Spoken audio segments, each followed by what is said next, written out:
আসসালামু আলাইকুম বন্ধুরা, কেমন আছো সবাই? সবাইকে শুভ সকালের শুভেচ্ছা। তো দেখো সকাল 8টা বাজে মাছগুলো নিয়ে আসছে।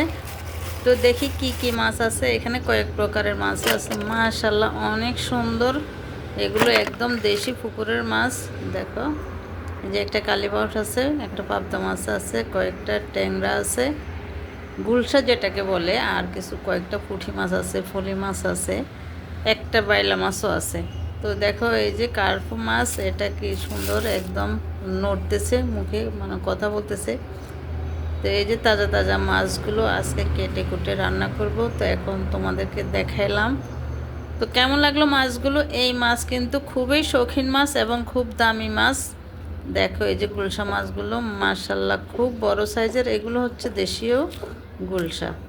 তো বললাম না, এটা হচ্ছে পুকুরের মাছ। তো মাছগুলো দেখে খুবই সুন্দর, আর যে কোনো কিছু সুন্দর হলে কিন্তু খেতেও ভালো লাগে। তো আজকে রান্না করব, সেটা তোমাদেরকে শেয়ার করব। আর এই যে দেখো একটা পাবদা মাছ, অনেক বড় সাইজের মাশাল্লাহ। এই যে পাবদা মাছ দেখতে কি সুন্দর, নাদুস নুদুস দেখতে খুব সুন্দর লাগে। কার কার কাছে ভালো লাগে এই ধরনের মাছ কমেন্ট করে জানিয়ে দিবে। আর যদি ভালো লাগে তাহলে কমেন্ট করবে, লাইক করবে, শেয়ার করবে, ফলো দিয়ে সাথে থাকবে। দেখো একদম টাটকা পুঁটি মাছ, একদম তাজা তাজা ফলি মাছ। তো এই